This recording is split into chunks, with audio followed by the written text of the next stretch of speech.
Green's four കേരളയുടെ പുതിയൊരു വീഡിയോയിലേക്ക് സ്വാഗതം.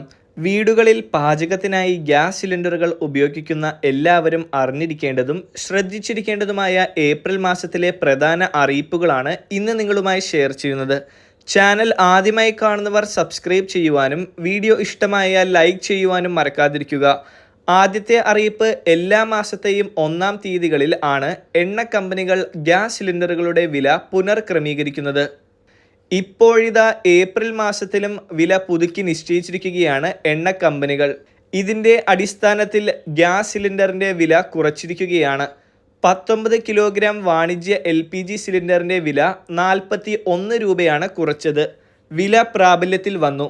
ഇതോടെ ഡൽഹിയിൽ പുതുക്കിയ വില പ്രകാരം സിലിണ്ടറിന് 1762 രൂപയാണ് വില. നേരത്തെ മാർച്ച് 1-ന് പ്രധാന നഗരങ്ങളിൽ വാണിജ്യ LPG സിലിണ്ടറുകളുടെ വില 6 രൂപ വർദ്ധിപ്പിച്ചിരുന്നു. ഫെബ്രുവരി 1-ന് വാണിജ്യ LPG സിലിണ്ടറുകളുടെ വില 7 രൂപ കുറച്ചിരുന്നു. ആഗോള വിപണിയിൽ അസംസ്കൃത എണ്ണ വിലയിലെ മാറ്റങ്ങൾ മറ്റ് ഘടകങ്ങളും അടിസ്ഥാനമാക്കിയാണ് എണ്ണ കമ്പനികൾ LPG വിലയിൽ മാറ്റങ്ങൾ വരുത്തുന്നത്. അതേസമയം ഗാർഹിക പാചകവാതക സിലിണ്ടറിൻ്റെ വിലയിൽ കുറച്ചു മാസങ്ങളായി മാറ്റമൊന്നുമില്ലാതെ തുടരുകയാണ്. 810 രൂപയാണ് കൊച്ചിയിലെ ഗാർഹിക പാചകവാതകത്തിൻ്റെ വില. അടുത്ത അറിയിപ്പ്, വീടുകളിലേക്ക് ഗ്യാസ് വിതരണം ചെയ്യുമ്പോൾ ഡെലിവറി ജീവനക്കാർ കൂടുതൽ തുക ആവശ്യപ്പെടുന്നതായി ദിനം പ്രതി പരാതികൾ ഉയർന്നു വരികയാണ്. വീടുകളിൽ സിലിണ്ടർ എത്തിച്ചു നൽകുന്നതിനുള്ള ട്രാൻസ്പോർട്ടിംഗ് ചാർജുകൾ ഉൾപ്പെടെ ഉള്ള തുകയാണ് MRP. അതാണ് ബില്ലിൽ രേഖപ്പെടുത്തിയിട്ടുണ്ടാവുക.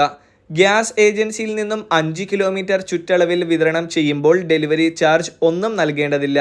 5 കിലോമീറ്റർ മുതൽ 10 കിലോമീറ്റർ വരെ 20 രൂപയും 10 മുതൽ 15 കിലോമീറ്റർ വരെ 35 രൂപയും 15 മുതൽ 20 വരെ 45 രൂപയും 20 കിലോമീറ്റർ മുകളിലാണെങ്കിൽ 60 രൂപയുമാണ് ഡെലിവറി ചാർജ് നൽകേണ്ടത്.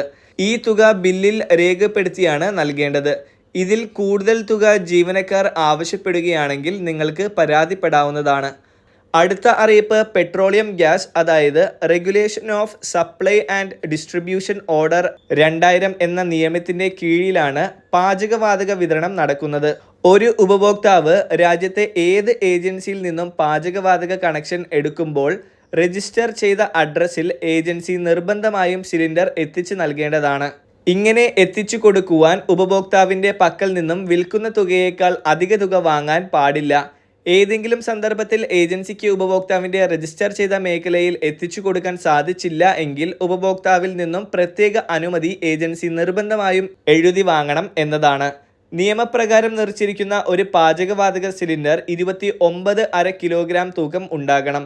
അതിൽ 14.2 കിലോ പാചകവാതകവും 15.3 കിലോഗ്രാം സിലിണ്ടറിൻ്റെ ഭാരവും ആയിരിക്കും. സിലിണ്ടർ കൊണ്ടുവരുന്ന വാഹനത്തിൽ ഇലക്ട്രോണിക് ത്രാസ് ഉണ്ടായിരിക്കണം.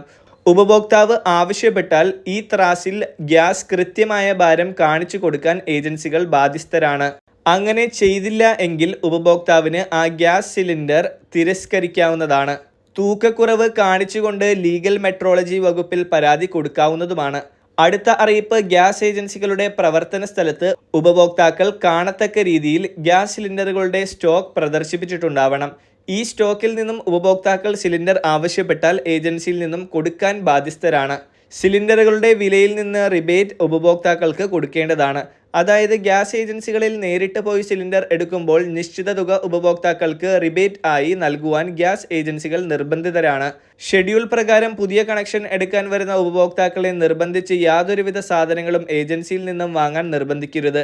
ഏജൻസികൾ കേന്ദ്ര പൊതുമേഖല എന്ന കമ്പനികളുടെ കീഴിൽ വരുന്ന ആയതിനാൽ സംസ്ഥാന വകുപ്പുകൾക്ക് അവരുടെ ശിക്ഷ നടപടികൾക്ക് പൂർണ്ണ അധികാരമില്ല. ഇത് സംബന്ധിച്ച് താലൂക്ക് സപ്ലൈ ഓഫീസർക്കും ജില്ലാ സപ്ലൈ ഓഫീസർക്കും ലഭിക്കുന്ന പരാതികൾ നടപടി എടുക്കുന്നതിനായി ബന്ധപ്പെട്ട ഓയിൽ കമ്പനികൾക്ക് നൽകുകയാണ് ചെയ്യുന്നത്. ശ്രദ്ധിക്കേണ്ട മറ്റൊരു അറിയിപ്പ്, നിലവിൽ ഏജൻസികളിൽ ഗ്യാസ് മസ്റ്ററിംഗ് നടന്നുകൊണ്ടിരിക്കുകയാണ്.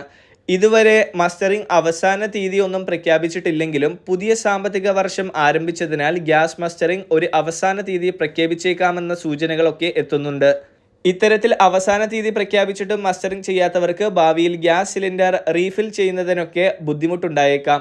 അതിനാൽ ഗ്യാസ് ഏജൻസികളിൽ എത്തിയോ അല്ലെങ്കിൽ എണ്ണ കമ്പനികളുടെ ആപ്പുകൾ മുഖാന്തരം മൊബൈലുകളിലോ നിങ്ങൾക്ക് ചെയ്യാവുന്നതാണ്. ഗ്യാസ് കണക്ഷൻ ആരുടെ പേരിലാണോ ഉള്ളത് ആ വ്യക്തിയാണ് മസ്റ്ററിംഗ് ചെയ്യേണ്ടത്. കണക്ഷൻ പേരിലുള്ള വ്യക്തി കിടപ്പ് രോഗിയോ അല്ലെങ്കിൽ വിദേശത്തോ ആണെങ്കിൽ അതേ റേഷൻ കാർഡിലെ മറ്റൊരു അംഗത്തിന്റെ പേരിൽ ഗ്യാസ് കണക്ഷൻ മാറ്റിയതിനു ശേഷം മസ്റ്ററിംഗ് ചെയ്യുക. വളരെ പ്രധാനപ്പെട്ട ഈ ഒരു ഇൻഫർമേഷൻസ് നിങ്ങൾ മറ്റുള്ളവരിലേക്ക് കൂടി ഷെയർ ചെയ്യുക. മറ്റൊരു വീഡിയോയുമായി വീണ്ടും കാണാം.